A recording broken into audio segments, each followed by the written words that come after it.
آپ انسانیت کی تاریخ پڑھیں گے تو آپ کو معلوم ہوگا کہ انسان نے کبھی پتھر کی پوجا کی، کبھی معاذ اللہ چاند سورج کی،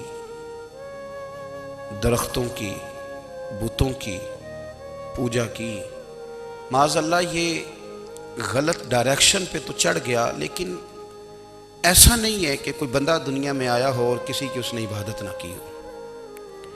اس لیے کہ اللہ تبارک و تعالیٰ نے جس طرح ہمارے جسم میں کھانے کی طلب رکھی ہے، پینے کی طلب رکھی ہے، سونے کی طلب رکھی ہے، اسی طرح اللہ تعالیٰ نے عبادت کے لیے طلب رکھی ہے جسم میں۔ یہ تو ہوا کہ انسان گمراہ ہو گیا، غلط رستوں پہ چل نکلا، اس نے جھوٹے معبودوں کی طرف معاذ اللہ توجہ کر لی، لیکن وہ کسی نہ کسی کے سامنے جھکتا رہا، چونکہ اس کے وجود میں طلب تھی، شوق تھا اسے کہ وہ عبادت کرے۔ اللہ تبارک و تعالیٰ جب مسلمان کو توفیق دے اور اللہ کی بارگاہ کی جانب وہ رجوع کرے تو پھر اس کا رویہ یہ ہونا چاہیے کہ اس کی توجہ ہو اللہ کی جانب۔ ہمارے ہاں تسبیحات پڑھ لی جاتی ہیں اگر کبھی موقع ملے، لیکن وہ خاص انہماک، وہ خاص شوق، وہ خاص ذوق اللہ تبارک و تعالیٰ کی عبادت کا۔ ایک ہوتا ہے نماز پڑھنا، ایک ہوتا ہے اہتمام کے ساتھ نماز پڑھنا، یعنی ذرا وقت پہ اٹھنا، ذرا صحیح کر کے وضو کرنا، ذرا شوق سے مصلی بچھانا۔ ایک ہوتا ہے تسبیح پڑھ لینا، اور ایک ہوتا ہے ذرا تھوڑا سا نا شوق کے ساتھ اللہ کو یاد کرنا۔ آپ کبھی جو میں نے آیہ کریمہ پڑھی اس کی آپ شان نزول دیکھیں، نبی کریم صلی اللہ تعالیٰ علیہ وسلم کے نا کچھ صحابہ اللہ کی محبت کے شوق میں حضور کی بارگاہ میں حاضر ہوئے، اور انہوں نے آ کے عرض پتہ کیا کیا؟ عرض کرنے لگے، یا رسول اللہ صلی اللہ تعالیٰ علیہ وسلم سالوں بیت گئے ہیں سجدے کرتے ہوئے، حضور سالوں بیت گئے ہیں تسبیح پڑھتے ہوئے، سالوں بیت گئے کہتے ہوئے کہ سبحان اللہ وہ پاک ہے، ہمیں سالوں بیت گئے یہ کہتے ہوئے کہ اللہ اکبر وہی سب سے بڑا ہے، سالوں بیت گئے کہتے ہوئے کہ الحمدللہ ساری تعریفیں اللہ کے لیے، سالوں بیت گئے اس کی تسبیح کرتے، تحلیل کرتے، تکبیر کہتے۔ حضور اب نہ ہمارا اپنے رب سے ملنے کو جی چاہتا ہے، کبھی اے حقیقت منتظر نظر آ نہ لباس مجاز میں، لاکھوں سجدے تڑپ رہے ہیں میری جبین نیاز میں۔ اور اقبال کہنے لگے کہ تیرے عشق کی انتہا چاہتا ہوں، تو میری سادگی دیکھ کیا چاہتا ہوں، میرا ذرا سا تو دل ہے مگر شوخ اتنا، میں وہی لن ترانی سنا چاہتا ہوں۔ میرا بھی دل کرتا ہے کہ اللہ میں تجھے کہوں میں تجھے دیکھنا چاہتا ہوں، جس طرح حضرت موسیٰ کلیم علیہ السلام نے کہا تھا، اور تو مجھے کہے کہ لن ترانی تو نہیں دیکھ سکتا، ذرا سا تو دل ہے مگر شوخ اتنا، میں بھی وہی لن ترانی سنا چاہتا ہوں۔ پھر کہنے لگے بھری بزم میں راز کی بات کہہ دی، بڑا بے ادب ہوں سزا چاہتا ہوں۔ دیکھو سب لوگوں کے بیچ ہی میں نے یہ کہہ دیا۔ میرے عزیز صحابہ نا شوق میں، کتنے سارے لوگ ہیں آپ، کتنی ماشاءاللہ بڑی تعداد میں آپ آئے، ہم بھی کبھی اس شوق میں گئے ہیں کہ ہمارے رب کو دیکھنے کو دل چاہتا ہے، ہمارا جی چاہے وہ کبھی ہمیں ملے، ہم کبھی اس کی زیارت کریں، اس کی بارگاہ کرم میں ہم حاضر ہوں۔ صحابہ نے عرض کیا یا رسول اللہ صلی اللہ تعالی وسلم ہمارا رب کہاں ہے؟ ہمارا نا اپنے رب کو دیکھنے کو جی چاہتا ہے۔ جب صحابہ نے یہ عرض کیا تو اللہ نے قرآن مجید نازل کیا، فرمایا وَإِذَا سَأَلَكَ عِبَادِي عَنِّي فَإِنِّي قَرِيبٌ، محبوب جب میرے بندے آپ کی بارگاہ میں آ کے میرے بارے میں پوچھیں نا تو ان سے کہہ دینا میں ان کے قریب ہی ہوں، قریب ہی ہوں۔ دلیل کیا ہے؟ آئی اذا دان، یہ جب بھی مجھ سے دعا مانگیں گے میں ان کی دعاؤں کو قبول فرماؤں گا، میں ان کے قریب ہوں، میں ان کے قریب ہوں۔ یہ جب بھی دعا مانگیں گے نا میں قبول کروں گا، میں ان کے قریب ہوں۔ اللہ تبارک و تعالیٰ کے بندے اللہ سے محبت کرتے، رب کی بارگاہ میں جھکتے، اس کو اپنے دکھ سناتے، اس کے پیارے محبوب صلی اللہ تعالیٰ علیہ وسلم کا وسیلہ لے کے اس کے حضور حاضر ہو جاتے۔ پیشانیاں سجدوں سے روشن ہوتی. ہم نہ ہر چیز کے لیے وقت نکالتے ہیں، ہر چیز کے لیے، لیکن عبادت کے لیے وقت نہیں نکالتے. ہر شے آباد ہے، ہر شے. ہماری فیس بک بھی آباد ہے، واٹس ایپ بھی آباد ہے، ہمارے ٹویٹر بھی آباد ہیں، ہماری ہر چیز آباد ہے. سب سے کم آباد ہمارا مصلی رہ گیا ہے، سب سے کم. وہ لوگ اب ڈھونڈنے سے ملتے ہیں جن کی بغل میں مصلی ہوتا تھا. میرے بھائی، آپ کتنا کو دنیا کے پیچھے بھاگو گے تھکا دے گی، کتنا دولت کے پیچھے بھاگو گے تھکا دے گی. آپ جب اپنی زندگی میں جمع تفریق کرو گے نا تو مرتے وقت احساس ہوگا کہ سارا کچھ تو لوگوں کے لیے کیا، اپنے لیے تو کر ہی کچھ نہیں سکے. اور ہم عبادت کے معاملے میں بہانے بازی بھی کرتے ہیں. ہم کہتے ہیں اوہو رزق کمانا بھی تو عبادت ہی ہے نا، تو میں حلال روزی کے لیے جا رہا ہوں، یہ بھی تو عبادت ہے نا. میری طرح کے لوگ کہہ دیتے ہیں کہ میں سویرے اٹھ کے مدرسے میں کچھ اسباق دیکھتا ہوں تو یہ بھی تو عبادت ہے. میں بیان کرنے کے لیے مطالعہ کرتا ہوں تو یہ بھی تو عبادت ہے نا. اتنے لمبے سفر کر کے ملک میں دنیا میں گھومتا ہوں تو یہ بھی تو میں عبادت ہی کر رہا ہوں. اب اسپیشل نفلوں کے لیے وقت کس طرح نکلے، اسپیشل کر کے تسبیح میں کیسے چلاؤں، میں سارا کچھ ہم بہانے بنا لیتے ہیں نا. میرا سوال یہ ہے کہ یہ ساری باتیں صحابہ کو، نبی کریم کو، دیگر لوگوں کو بھی تو پتہ تھی نا. لیکن آپ غور تو کریں، 23 سال حضور کو وقت ملا، مختصر وقت ظاہراً تبلیغ کرنے کے لیے. پوری دنیا میں دین بھی پھیلانا ہے. گھر میں 11 ازواج ہیں، 4 بیٹیاں ہیں، ان کی اولادیں، سارے کام کاج بھی دیکھنے ہیں. لیکن سیدہ طیبہ طاہرہ حضرت عائشہ صدیقہ رضی اللہ تعالیٰ عنہ فرماتی ہیں سارا دن تبلیغ کرتے، ہر غلام کے دکھ سنتے، گھر میں آتے تو اپنے گھر والوں کا خیال کرتے، کام میں ہمارا ہاتھ بٹاتے. قربان جاؤں، کہتی ہیں زمانہ سارا سو جاتا لیکن آمنہ کے لال مصلی بچھا لیتے. دنیا سو گئی، ساری سب سو گئے، جو خدام تھے، وہ جو غلام تھے وہ سو گئے. صحیح مسلم میں لفظ ملیں گے، سیدہ پاک فرماتی ہیں او میرے نبی کے غلاموں، میں نے یہ رنگ بھی دیکھا ہے کہ حضور نے اتنا کھڑے رہے، اتنا قیام کیا، اتنا قیام کیا کہ مقدس پیروں میں ورم آ گئے، سوج گئے پیر. اتنے بڑے دل پہ ہاتھ رکھ کے نہیں بتا سکتا کہ میرے کبھی نماز میں پیر سوج گئے، کوئی نہیں بتا سکتا. بچوں کی روٹی کماتے تھک گئے بات الگ ہے، ہم سیر کرنے گئے تو تھک گئے بات الگ ہے. لیکن عبادت میں یہ بھی تو مسلم شریف ہے نا، یہ بھی تو دین ہے نا، یہ بھی تو حضور کی سنت ہے، یہ بھی تو وہ چیز ہے جو کریم کی آنکھوں کی ٹھنڈک ہے. سیدہ فرماتی ہیں پیروں میں ورم آ گئے اور ساری رات ہی حضور نے نماز پڑھی اور ایک ہی آیت بار بار دہرائی. مسجد نبوی میں بلال حبشی نے فجر کی اذان دے دی اور حضور ابھی مصلی پہ تھے.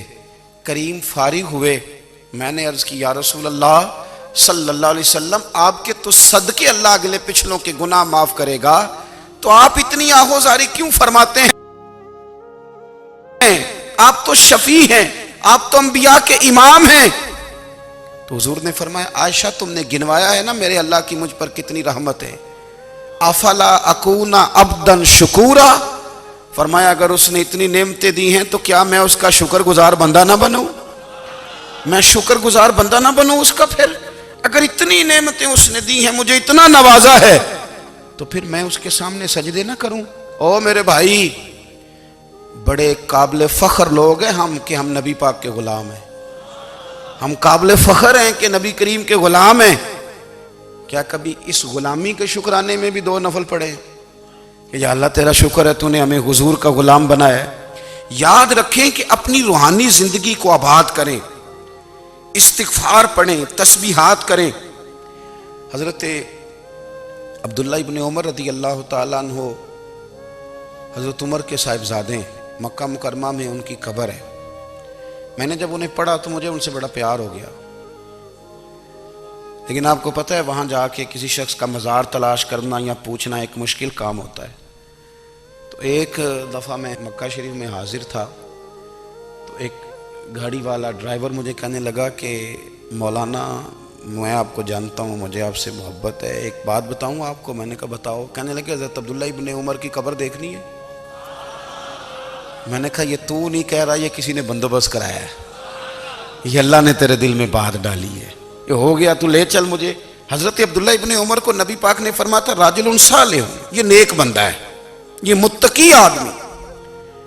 حضرت عبداللہ ابن عمر رضی اللہ تعالیٰ عنہ سیدنا فاروق اعظم رضی اللہ تعالیٰ عنہ کے صاحبزادے ہیں، اور ان کی ہمشیرہ سیدہ حفصہ رضی اللہ تعالیٰ عنہ حضور کی زوجہ محترمہ ہیں۔ ایک دن اپنی ہمشیرہ سے کہنے لگے کہ نبی کریم صلی اللہ تعالیٰ علیہ وسلم گھر میں آئے نا، اور اگر حضور غم امت میں پریشان نہ ہوں، طبیعت کو حشاش بشاش دیکھو، تو ذرا پوچھنا تو صحیح حضور کا میرے بارے میں کیا خیال ہے، پوچھنا تو صحیح کہ کریم کی بارگاہ میں میرا کیا مقام ہے، میرے بارے میں حضور کیا فرماتے ہیں۔ اب بہن کو کام بتائے، اور بتائے بھی بھائی، اور پھر بہن وہ کام نہ کرے، یہ تاریخ میں ہوتا نہیں۔ حضرت عمر فاروق رضی اللہ تعالیٰ عنہ کی صاحبزادی ام المومنین رضی اللہ تعالیٰ عنہ فرماتی ہیں کہ میں تو بس منتظر تھی، انہوں نے تو کہا تھا نا کہ اگر تم حشاش بشاش دیکھو تو بات کرنا، لیکن حضور تشریف لائے، میری باری تھی، میرے گھر تشریف لائے، کھانا پیش کیا تو فوراً میں نے عرض کی حضور ایک بات پوچھنی تھی، تو حضور نے فرمایا پوچھئے۔ میں نے عرض کی حضور میرے بھائی عبداللہ ابن عمر کے بارے میں آپ کا کیا خیال ہے؟ نوجوانوں میری بات پہ غور کرنا، میرے بھائی کے بارے میں آپ کا کیا خیال ہے؟ تو نبی کریم صلی اللہ تعالیٰ علیہ وآلہ وسلم نے میری طرف دیکھا، اور پھر حضور زیر لب تھوڑا مسکرائے، اور بریلی کے امام کہتے ہیں کہ حضور مسکرا دیتے تھے نا تو جو بڑا دکھی ہوتا تھا وہ بھی ہنس پڑتا تھا۔ اب سوال پیدا ہوتا تھا کہ پھر تو اس مسکراہٹ کے لیے انتظار کرنا پڑتا ہوگا کئی مہینے کہ حضور مسکرائیں تو رونے والے ہنسیں، تو اعلیٰ حضرت فرماتے ہیں نہیں، انتظار نہیں کرنا پڑتا، یہ مسکراتے رہنا تو حضور کی عادت ہے۔ جس کی تسکین سے روتے ہوئے ہنس پڑے، اس تبسم کی عادت پہ لاکھوں سلام۔ یعنی یہ تو عادت ہے حضور کی مسکراتے رہنا، اس کے لیے انتظار نہیں کرنا پڑتا۔ بھائیو آپ خیال رکھیں گے، غور کریں گے، حضرت عبداللہ ابن عمر رضی اللہ تعالیٰ عنہ کے بارے میں پوچھا تو سیدہ فرماتی ہیں کہ نبی کریم صلی اللہ تعالیٰ علیہ وسلم نہ زیر لب مسکرائے اور فرمایا حفصہ تیرا بھائی ہے تو اچھا، لیکن میں نے سنا ہے کہ عشاء کی نماز پڑھتا ہے تو فجر تک سویا ہی رہتا ہے۔ او نوجوانوں، 10 بجے تک سونے کی بات نہیں ہوئی، 9 بجے تک سونے کی بات نہیں ہوئی، 11 بجے اٹھنے کی بات نہیں۔ حضور فرمانے لگے میں نے سنا ہے کہ عشاء کی نماز پڑھ کے سو جاتا ہے اور فجر تک سویا ہی رہتا ہے، اسے چاہیے کہ تہجد کے وقت اٹھا کرے، اللہ کی بارگاہ میں حاضر ہوا کرے، آہوزاری کرے، سجدے کرے، عبادت کرے، اٹھتا ہے اور فجر میں جا کے اٹھتا ہے۔ حضرت جناب حفصہ رضی اللہ تعالیٰ عنہ کہتی ہے میں نے جناب عبداللہ ابن عمر کو پیغام دیا اور میں نے کہا میرے جوان بھائی سن، نبی پاک نے فرمایا ہے تو اچھا پر تہجد میں نہیں اٹھتا، نفل نہیں پڑھتا۔ او میری ملت کے جوانوں، مزہ نہیں آ جاتا جب ساری دنیا سوئی ہو، ساری دنیا، اور بستر بھی گرم ہو اور نیند بھی پورا غلبہ کر رہی ہو، اور اچانک گھنٹی بجے دماغ میں، آنکھ کھلے، گھڑی پہ نظر پڑے، 3:30 4 بجے کا پیغام گھڑی بتائے، اور کوئی چڑھتی جوانی والا اٹھ کے وضو کرے، اور جب وہ مصلی کھول کے بچھائے تو مدینے والے محبوب کہتے ہیں کہ ہر نماز پہ رب ثواب دیتا ہے، اور جو اٹھ کے تہجد کی نماز پڑھے اسے دیکھ کے تو رب مسکراتا ہے، جو اس کی شان کے لائق ہے، جو اس کی شان کے لائق، وہ مسکراتا ہے، خوش ہوتا ہے کہ میرا بندہ تہجد میں اٹھ گیا، وہ مسکراتا ہے۔ کاش ہماری صبحیں کبھی اپنے مالک کے نام ہو جائیں، کاش کے صبحیں۔ حضرت ابو الحسن رحمۃ اللہ تعالیٰ علیہ حضرت معاذ ابن جبل رضی اللہ تعالیٰ عنہ کے پاس بیٹھا کرتے تھے، فرماتے ہیں ان سے جو پیار بڑھا تو پھر میرا مصلی سے بھی بڑھ گیا۔ تابعی ہیں، فرماتے ہیں صحابی رسول سے محبت ہوئی تو ذکر سے بھی ہو گئی، پھر درود شریف سے بھی ہو گئی، محبت ان سے بڑھی تو پھر اللہ نے مسجد کا پیار بھی بڑھا دیا۔ آپ فرماتے ہیں کہ میری ہر وقت بھی یہ چاہتی تھی کہ بس اللہ اللہ کروں، بس اللہ اللہ کروں، بس نہ میں ذرا تھوڑی جان چھڑاؤں لوگوں سے، کو 10 منٹ ملے تو میں کو 4 نفل پڑھ لوں، میں تھوڑا سا نہ بچوں لوگوں سے، اور مجھے تسبیح ملے تو میں نہ کو 400-500 دفعہ استغفار پڑھوں، سبحان اللہ، الحمدللہ، اللہ اکبر، لا حول ولا قوت الا باللہ، میں نہ تسبیحات پڑھوں۔ فرماتے ہیں کہ بچے تھے گھر میں 6-7، غربت تھی، کام ملتا کوئی نہیں تھا، اور میں کام چور نہیں تھا، کام ڈھونڈتا تھا، پر اللہ کی قدرت کے کام نہیں ملتا تھا۔ فرماتے ہیں کہ میں نے ایک دن اپنی اہلیہ سے کہا کہ آج میں پھر جاتا ہوں کام ڈھونڈنے، تو میری بیوی بڑی فرما بردار تھی، پر اس دن نہ غربت کے ہاتھوں تنگ آ کے کہنے لگی آج نانا کوئی تو چیز لے کے آیا، تو مجھ سے بچوں کی بھوک نہیں دیکھی جاتی، یہ سب روگاں دا روگ محمد جس دا نام غریبی، کنڈ بلا کے لنگ جاندے نہیں دوست یار قریبی، آج نہ کچھ لے کے آیا تو میں بچے لے کے چلی جاؤں گی۔ شیخ فرماتے ہیں کہ میں بڑا پریشان گھر سے نکلا، پر میں نے صبح سے لے کے زور تک کام ڈھونڈا، کام ملا کوئی نہیں، تو میرے دل میں خیال آیا چلو کام نہیں ملتا تو اللہ اللہ تو کرے نا، چلو بندوں کی مزدوری نہیں ملتی تو رب کریم کی عبادت ہی کرتے ہیں۔ فرماتے ہیں کہ میں نے نا فرات کے پانی سے وضو کیا، نہر کے، شدید دھوپ تھی، ساتھ ریت تھی اور ریت تپ رہی تھی، میں نے اپنا رومال وہیں مصلی کے طور پر بچھا لیا، اور فرماتے ہیں کہ زور سے لے کر عصر تک نماز پڑھی، دھوپ بھی پورے زور پہ، پر میرے سجدے کا ذوق بھی پورے زور پہ۔ فرماتے ہیں سورج بھی چمک رہا ہے اور رب کی عبادت کا ذوق بھی پورے زور پہ، میں سجدہ کروں تو پھر میرا اٹھانے کو جی نہ چاہے۔ میرے استاد لکھا کرتے تھے، یہ ان کا شعر ہے، وہ کہا کرتے تھے مجھے سوز دے، مجھے ساز دے، اور مجھے نیم شب کا نیاز دے، دم سجدہ خود کو میں توڑ دوں، مجھے ایسا ذوق نماز دے، اور میں تیری بہار کا پھول ہوں، میں کھلا بھی ہوں تو تیرے لیے، مجھے میری شاخ سے توڑ لے، مجھے اپنی زلف کا ناز دے۔ بھائی فرماتے ہیں کہ عصر تک میں نے نفل پڑھے، دل ڈھلنے لگا، عصر کی نماز پڑھی اور میں وہاں سے چلا۔ اب میں جب نکلنے لگا تو دل میں خیال آیا کہ چھوٹی چھوٹی دیواریں ہیں گھر کی، بغیر کچھ لیے جاؤں گا تو بیوی دور سے دیکھے گی تو شور کرے گی کہ پھر خالی ہاتھ آ گیا ہے۔ کہتے میں نے اپنی اسی رومال میں جس پہ میں نے نماز پڑھی تھی نا، رومال میں کی آخی دے پنجابی جو صافہ کہتے ہیں، اسی میں نا میں نے کچھ ریت بھر لی کہ وہ دور سے دیکھے گی تو سمجھے گی کچھ لے کے آیا ہے، چلو جا کے اسے بتا دوں گا کہ آج پھر مزدوری نہیں ملی۔ کہتے ہیں وہ ریت لے کر جب میں گھر میں گیا تو پہلے بیوی دروازے پہ کھڑی ہوتی تھی، پوچھتی تھی خالی ہاتھ آ گئے ہو؟ آج میں نے دیکھا تو ہے ہی کوئی نہیں۔ فرماتے ہیں میں اندر داخل ہوا، سلام لیے، کونے میں میں نے وہ رومال رکھ دیا اور میں نے آواز دی کہ بھلی مانس کہاں ہو؟ تو وہ کہنے لگی آپ منہ ہاتھ دھو لیں، میں روٹی لے کے آئی۔ میں نے کہا روٹی کہاں سے آ گئی؟ یہاں تو کئی دنوں کے فاقے، تو کئی دنوں کی غربت ہے، یہاں تو اس گھر میں تو فقیری ہے۔ فرماتے ہیں کہ وہ روٹی لے کے آئی اور اس وقت کی جو موجودہ نعمتیں تھیں، سمجھ لیں سلاد، اچار، ہر چیز ساتھ لائی۔ میں نے کہا کہ بچے کہاں گئے؟ کہنے لگی وہ کھانا کھا کے کھیلنے گئے، آپ کھانا کھا لیں آ جاتے ہیں۔ کھانا اس نے چن دیا۔ میں نے حیرت انگیز لہجے میں ساری نعمتیں اپنے دسترخوان پہ دیکھ کر کے بیوی سے پوچھا یہ کہاں سے آیا کھانا؟ بچوں کو تو نے کہاں سے کھانا کھلایا؟ یہ سارا کچھ کیسا ہے؟ تو کہنے لگی پتہ نہیں آج آپ کس کریم کی مزدوری کرنے چلے گئے تھے، پتہ نہیں کس کریم کی، میرے گھر میں تو اتنی نعمتیں آئی ہیں کہ مجھ سے سنبھالی نہیں جا رہی، اتنا اناج ہے، اتنا گندم ہے، کس کریم کے دروازے آج چلے گئے تھے؟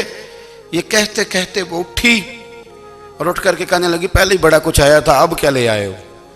اور جا کر کے نا اس نے وہ ریت والا رومال کھولا، کہنے لگے میں تو لے کے آیا تھا ریت، تو میرے رب نے اسے بھی سونے اور ہیرے بنا دیا تھا۔ جب آپ کی توجہ اللہ کی جانب، میرے نبی پاک صلی اللہ تعالی علیہ وسلم نے فرمایا ہر چیز اپنے رب سے مانگ، ہر چیز مانگ، ہر چیز مانگ۔ یا رسول اللہ کیا کچھ؟ میرے محبوب نے فرمایا تیرے گھر میں نمک بھی ختم ہو جائے تو وہ بھی اپنے رب سے مانگا کر، تو مانگنا وہ تجھے دے گا، تو اس کی بارگاہ میں کشکول طلب دراز تو کرنا۔ اور ترمذی شریف میں عجیب لفظ ہیں، رسول کائنات نے فرمایا، رب کریم فرماتا ہے جب میرا بندہ ہاتھ اٹھاتا ہے نا تو مجھے حیا آتی ہے کہ میں خالی کیسے لوٹا دوں اس کے، اتنے بڑے بادشاہ کی بارگاہ میں۔ او بھائی لوگوں سے عزتیں تلاش کرتے ہو تو وہ کیا تمہیں عزت دیں گے؟ وہ تو کل اچھا کہتے ہیں پرسوں برا کہنے لگ جاتے ہیں۔ لوگوں کے سامنے گڈ بک میں آنا چاہو گے تو وہ تو سویرے تمہارے بارے میں کچھ کہیں گے، شام کچھ اور کہیں گے۔ اپنی روحانی زندگی آباد کریں، اپنے مصلے کو وقت دیں، اور دنیا سے چھپ کر اس موبائل کو بند کر کے اور اپنے آپ سے بھی چھپ کے اور تنہا ہو کے چھپا کے سارا کچھ اپنے آنسو اپنے رب کی بارگاہ میں پیش کریں، اس کے حضور حاضری دیں۔ سنو نا ترمذی کی حدیث، اور اسے یاد رکھنا، نبی پاک علیہ السلام نے فرمایا اپنے دکھ لوگوں کے سامنے نہ بیان کرنا، سیٹھوں نوابوں کو نہ بتاتے پھرنا، دنیا داروں کے سامنے جا کے نہ رونا کہ میں تکلیف میں ہوں۔ فرمایا اگر دنیا داروں کو دکھ بتاؤ گے رب تمہیں کبھی غنی نہیں کرے گا، اور لوگ ہیں کہ الٹا مذاق اڑائیں گے۔ آپ کی جس سے بڑی پکی یاری ہے نا، پکی، وہ تب تک پکی ہے جب تک آپ نے 50,000 مانگا نہیں، اور جس وقت آپ نے کہہ دیا کہ میں مجبور ہوں میری مدد کر، تو پھر ختم ہو گئی دوستی۔ لوگوں کی تعلقات آپ کے ساتھ تب تک ہیں جب تک آپ ان سے کوئی ضرورت وابستہ نہیں کرتے۔ کریم محبوب فرمانے لگے بندوں کے سامنے دکھ نہ بیان کرنا، اللہ تجھے کبھی غنی نہیں کرے گا۔ تو اپنے دکھ اپنے رب کو بتا، تو دعائیں مانگ، تو اس کی بارگاہ میں حاضر ہو، تو اس کے حضور عرض کر۔ فرمایا اپنے دکھ اپنے رب کو بتا، وہ جلدی کرے یا دیر سے کرے تجھے ساری دنیا سے بے نیاز کر دے گا، تجھے کسی کا محتاج نہیں رہنے دے گا۔ اپنے مسلح کو، اپنی دعاؤں، ایک بزرگ فرماتے ہیں میں نے دعا مانگنے کا طریقہ اپنی بیوی سے سیکھا۔ دعا مانگنے کا طریقہ اپنی، سیکھنے والے تو اپنے بچوں سے بھی سیکھ لیتے ہیں، سیکھنے والے تو ہر ایک سے سیکھتے ہیں۔ وہ کہتے ہیں میں نے دعا مانگنے کا سلیقہ اپنی بیوی سے سیکھا ہے۔ حضرت وہ کس طرح؟ فرمانے لگے میری بیوی نے نا مجھے کوئی کام بتایا، کچھ پیسوں کی ضرورت کے لیے کہا، تو میں نے اسے کہا کہ بھئی ابھی میرے پاس نہیں ہے، کچھ دنوں میں آتے ہیں تو میں دے دوں گا۔ عورتوں کی عادت ہوتی ہے وہ بار بار یاد کراتی ہیں، 2-4 دنوں کے بعد پھر اس نے کہا حضرت وہ میں نے کہا تھا کچھ پیسے، میں نے اسے کہا کہ ابھی میرے پاس نہیں ہے، کچھ دنوں میں ملتے ہیں تو میں تمہیں دے دوں گا۔ اس نے کچھ دنوں کے بعد پھر کہا حضور وہ میں نے کچھ پیسے کہے تھے۔ فرماتے میں نے ڈانٹ دیا، میں نے کہا کہ کیا تو روز مجھے شرمندہ کرتی ہے، کہا نا میرے پاس نہیں ہے، ہوں گے تو دے دوں گا، تو روز یاد کراتی ہے۔ فرماتے ہیں اس نے پہلے تو میری ڈانٹ کو سہا، پھر میرے سخت جملوں نے اس کی آنکھوں میں آنسو پیدا کر دیے، پھر اس نے اپنے آنچل میں اپنے اس دکھ کو سمیٹا، اور پھر اس نے ایک جملہ کہا تو میں رو پڑا، اور مجھے اپنے رب سے مانگنے کا طریقہ آ گیا۔ مجھے کہنے لگی حضرت جی آپ نے ڈانٹ دیا، میں نے سہ لیا، پر آپ ہی میرے شوہر ہیں، بتائیں نا آپ سے نہ کہوں تو میں کس سے جا کے کہوں۔ فرماتے ہیں میں رو پڑا، اور میں کھل کے رویا، اور میں تڑپ کے رویا، اور پھر میری سسکیاں بند گئیں۔ تو مجھے کہنے لگی آپ کو کیا ہوا؟ میں نے کہا مجھے بھی دعا مانگنی آ گئی ہے، جب میں اسے کہوں گا نا اللہ تو ہی میرا رب ہے، میں تجھ سے نہ کہوں تو میں کس سے جا کے کہوں؟ میں کیوں کسی بندے سے سوال کروں؟ میں کیوں کسی دنیا دار سے کہوں؟ میں تیرے بندوں کا، نیک بندوں کا وسیلہ لے کے، تیرے محبوب کی غلامی لے کے تیری بارگاہ میں آیا، تجھ سے نہ مانگوں تو کس سے مانگوں؟ سمجھ آ گئی ہے جب میں اس رنگ میں مانگوں گا تو پھر رب میرے اوپر بڑا ہی فضل فرمائے گا، وہ میرے اوپر بڑی رحمت کرے گا، وہ میرے لیے آسانیاں کرے۔ عزیز دوستو ہم اس طرح کرنے لگ گئے ہیں کہ ہم نے نا اپنے تعلقات پر اعتماد کرنا شروع کر دیا ہے۔ میرے تعلقات بہت ہیں، ہم نے اپنی دولت پر اعتماد کرنا شروع کر دیا ہے، میرے پاس دولت بہت ہے، ہم نے اپنے علم پر، اپنی شہرت پر اعتماد کرنا شروع کر دیا ہے کہ میرے پاس فلاں چیز بہت ہے۔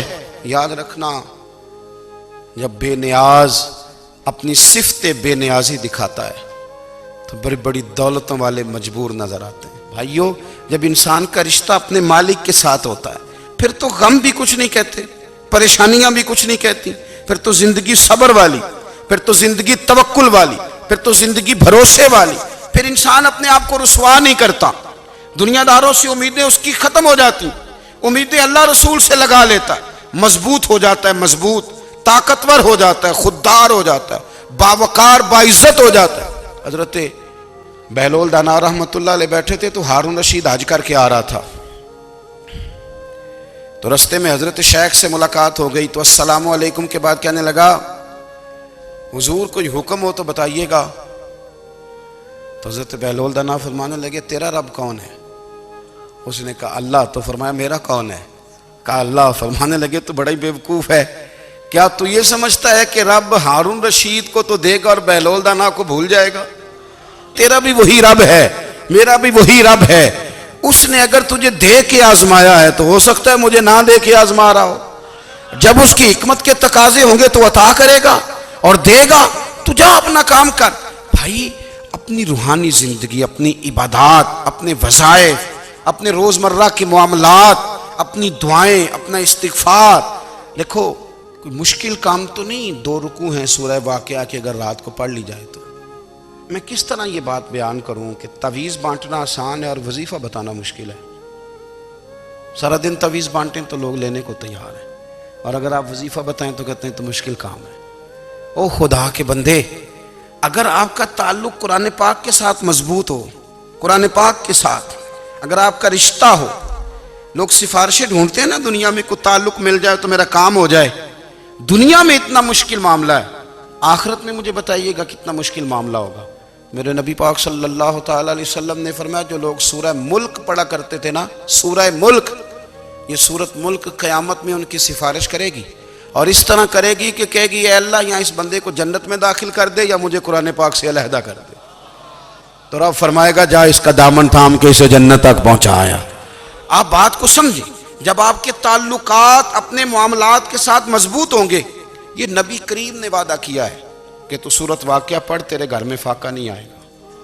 حضرت عبداللہ ابن مسعود رضی اللہ تعالیٰ عنہ بیمار تھے تو حضرت عثمان غنی رضی اللہ تعالیٰ عنہ تیمارداری کے لیے تشریف لے گئے اور جا کر کے کہا کہ آپ بڑے بیمار ہیں، آپ کی بیٹیاں زیادہ ہیں، میں چاہتا ہوں کہ خزانے میں سے کچھ مدد کروں. تو سیدنا عبداللہ ابن مسعود رضی اللہ تعالیٰ عنہ اٹھ کے بیٹھ گئے اور کہنے لگے امیر المومنین، اللہ آپ کو میری طرف سے، میری بیٹیوں کی طرف سے بہتر صلہ دے. میری بیٹیوں کو کسی خزانے کی ضرورت نہیں، میں نے انہیں خزانہ دے دیا ہے. کہا جناب آپ نے کون سا خزانہ دیا ہے، میں آپ کے مالی معاملات کو جانتا ہوں. تو فرمانے لگے امیر المومنین، میرے نبی کریم نے فرمایا ہے جو سورت واقعہ پڑھے اسے کبھی فاقہ نہیں آتا. میں نے بیٹیوں کو یاد کرا دی ہے، یہ خزانہ میں نے انہیں دے دیا ہے. وہ سارے والدین سنیں جو بیٹیوں کے لیے پریشان رہتے ہیں. حضرت عبداللہ ابن مسعود نصیحت کر رہے ہیں، فرمانے لگے میں نے سورت واقعہ یاد بھی کرا دی ہے، پڑھنے کی عادت بھی ڈال دی ہے. حضور نے فرمایا ہے جو سورت واقعہ پڑھے اسے فاقہ نہیں آتا. کہنے لگے چاند تو اپنی جگہ چھوڑ سکتا ہے، سورج گر سکتا ہے، تارے ٹوٹ سکتے ہیں، پر مدینے والے رسول کی بات غلط نہیں ہو سکتی. حضور نے فرمایا فاقہ نہیں آئے گا تو انشاءاللہ کبھی بھی نہیں آئے گا. کرنے کا کام یہ ہے کہ ہم اپنے معاملات، اپنی عبادات، اپنی دعائیں، کبھی 10 منٹ عادت ہو جائے نا دعا مانگنے کی علیحدہ سے رات کو. حضور نے فرمایا جو فرض نماز کے بعد دعا مانگے اللہ اس کی قبول کر لیتا ہے. نبی پاک صلی اللہ تعالیٰ علیہ وسلم نے فرمایا اللہ مسافر کی دعا قبول فرماتا ہے. حضور نے فرمایا اللہ مظلوم کی دعا قبول فرماتا ہے. حضور نے فرمایا بیمار سے دعا کراؤ اللہ اس کی دعا قبول فرماتا ہے. میرے نبی پاک نے فرمایا ماں باپ جب بھی اولاد کے لیے ہاتھ اٹھائیں، ویسے تے بلے شاہ تو آسمانی اڈدیاں ہی پھڑ دیں، جڑا گھر بیٹھا انہوں بڑھیا ہی نہیں. حضور فرمانے لگے ماں باپ جب بھی اولاد کے لیے دعا فرمائیں اللہ ان کی دعا کو قبول کرتا ہے. آپ اپنا تعلق بنائیں دعا کے ساتھ، عبادت کے ساتھ، مصلی کے ساتھ رشتہ بنائیں، استغفار پڑھیں. صلاح الدین ایوبی صلیبی جنگوں میں تھے، رات کو مسجد اقصی میں نماز پڑھی تو پریشان تھے. ایک بزرگ سے ملاقات ہوئی تو وہ کہنے لگے کہ آپ بڑے پریشان ہیں. کہنے لگے حضور پریشان اس لیے ہوں کہ پہلے ہی مسلمان کمزور ہے، اب میں نے سنا ہے دشمن کا ایک بحری بیڑا وہ جنگی سامان سے بھرا ہوا آ رہا ہے، تو اب ان کے پاس اور تلواریں اور نیزے آ جائیں گے، مسلمانوں کے پاس پہلے ہی وسائل کی کمی ہے، پریشان ہوں کس طرح کر کے مقابلہ کریں گے. یہ بات کہتے ہی صلاح الدین ایوبی نے بزرگوں سے کہا حضور آپ بھی دعا کرنا، دعا کی بڑی طاقت ہے. میرے نبی پاک نے فرمایا دعا مومن کا ہتھیار ہے، دعا مومن کا، دعا مومن کا. حضور نے فرمایا تقدیر کو سوائے دعا کے کوئی چیز نہیں بدل سکتی. دعا مومن کا ہتھیار ہے، یہ کافر کے پاس کوئی نہیں، یہ ہتھیار ہے مومن کا. اللہ کرے آپ کو سمجھ آئے. پھر سنیں کئی بار کہہ چکا ہوں یہ ہتھیار ہے. کافر کے مقابلے میں جو تیرے پاس سب سے بڑا ہتھیار ہے وہ دعا ہے. دعائیں کرانی چھوڑ دی، کرنی چھوڑ دی، لینی چھوڑ دی. حضرت سیدنا انس بن مالک رضی اللہ تعالیٰ عنہ فرمایا کرتے تھے میں نے وہ رنگ دیکھا ہے جب حضور دعا مانگتے تھے اور حضور کی مقدس آنکھوں میں آنسو بھی ساتھ ہی بہا کرتے تھے، میں نے وہ انداز دیکھا ہے۔ تو صلاح الدین ایوبی بزرگ سے کہنے لگے آپ بھی دعا کیجیے، اور خود رونے لگے اور سر سجدے میں رکھ کے رونے لگے، اور عشاء سے لے کر فجر تک روئے، خوب روئے۔ صبح وہ بزرگ آئے تو صلاح الدین ایوبی کا خوبصورت اور ہنستا ہوا چہرہ دیکھا، کہنے لگے آپ بڑے خوش ہیں، رات تو میں نے بڑے روتے ہوئے دیکھا تھا۔ تو کہنے لگے حضور وہ جو بحری بیڑا آ رہا تھا نا وہ پانی میں ڈوب گیا ہے، اب وہ نہیں آ رہا، ابھی خبر آئی ہے تو میں بڑا خوش ہوں۔ بزرگ کہنے لگے اٹھ سینے سے لگ اور سن ایک بات، وہ بحری بیڑا پانی میں نہیں ڈوبا، وہ تیرے آنسوؤں میں ڈوب گیا ہے۔ وہ جو تو رات رویا ہے نا رب کریم کی بارگاہ میں تو وہ ڈوب گیا ہے۔ بھائی اپنا مصلے کا، عبادت کا، وظائف کا، اللہ اللہ کا سلسلہ اس کو مضبوط کریں، اپنی دعاؤں کے تعلق کو مضبوط کریں۔ دعائیں بڑے انقلاب برپا کر دیتی ہیں۔ ہم تھوڑے تھوڑے نا جب سے خشک ہوئے ہیں نا، خشک، اور میری تو جماعت ہی صوفیاء کی جماعت تھی، ہم تو داتا علی اجمیری کی جماعت سے، ہم تو خواجہ اجمیری کی جماعت سے، ہم تو شیخ احمد فاروق سرہندی کی جماعت سے، ہم تو صوفیاء کی جماعت۔ ہماری جماعت نے بھی وہ تعلق جو ہمارے بزرگوں نے بنایا تھا۔ بزرگ اللہ کے قریب کیسے جاتا ہے؟ ہمارے یہاں نا بہت سارے لوگ کہتے ہیں جی نظر ہو گئی تو کام ہو گیا۔ بھائی جو بخاری مسلم میں طریقہ ہے نا اللہ کا قرب پانے کا، وہ تو نفل ہے۔ نبی کریم علیہ السلام نے فرمایا بندہ نفلوں کے ذریعے رب کے قریب جاتا ہے، اور اتنا قریب جاتا ہے کہ پھر اللہ اس کی زبان بن جاتا ہے، اللہ اس کی آنکھیں بن جاتا ہے، کان بن جاتا ہے، ہاتھ اور پیر بن جاتا ہے۔ تو یہ تو عبادت ہے، یہ تو اللہ کی بارگاہ کی حاضری ہے جو آپ کو اللہ کے قریب کرے گی۔ تو اپنے نماز کو اہمیت دے کے ادا کریں، نمازیں موبائل بند کر کے ادا کریں۔ لیکن نا کچھ لوگ کہتے ہیں مجھے ٹائم نہیں ملتا نماز کا، تو میں کہتا ہوں یہ آپ نے بڑی جرت کی بات کی ہے۔ مجھے کو میرا پیر بھائی کہہ دینا میرے پاس ٹائم نہیں ہے آپ کو ملنے کا، تو میں کہتا ہوں آج کے بعد آنا ہی نہ۔ میں تو کیا سمجھتا ہے تو بہت بڑا آدمی ہے، تیرے پاس ٹائم نہیں ہے اور ہمیں ملنے کا ٹائم، موج کر۔ تو آپ نے اللہ رسول کو کہہ دیا ٹائم نہیں۔ اور عجیب فلسفہ ہے نا، کہا جائے نماز پڑھنے آؤ تو کہتے ہیں کپڑے ٹھیک نہیں، اور کہا جائے کہ آؤ ذرا دعوت پہ چلیں تو کہتے ہیں 1 منٹ ٹھہر میں کپڑے بدل کے آیا۔ نماز کے لیے کہا تو کہتے ہیں ٹھیک نہیں، دعوت کے لیے کہا تو کہتا میں ذرا تیاری کر لوں، یوں جانا مناسب نہیں۔ یہ معاملہ ٹھیک نہیں۔ رب تو فرماتا ہے کہ جب تو مسجد میں آ تو زینت اختیار کر کے آ، خوب ذوق سے دعا مانگیں، خوب شوق سے نماز پڑھیں، خوب استغفار کا مزاج بنائیں۔ آپ لوگوں کے بیچ رہ کے سکھ حاصل کرنا چاہتے ہیں، لیکن آپ کو پتہ ہے کئی مہینے غار حرا میں رہنا بھی مدینے والے محبوب کا طریقہ ہے۔ ہر سال اعتکاف بیٹھنا الگ سے، یہ بھی حضور کا طریقہ ہے۔ مسجد نبوی کے اندر دروازہ کھلتا تھا نبی کریم کا، پر گھر کے اندر نفل پڑھے نبی پاک، اور حضور فرماتے ہیں کچھ نفل نماز گھر میں بھی پڑھا کرو، گھر کو قبرستان نہ بناؤ۔ ہمارا گھر اللہ کے ذکر سے آباد ہوگا اگر ہم نماز پڑھیں گے نا۔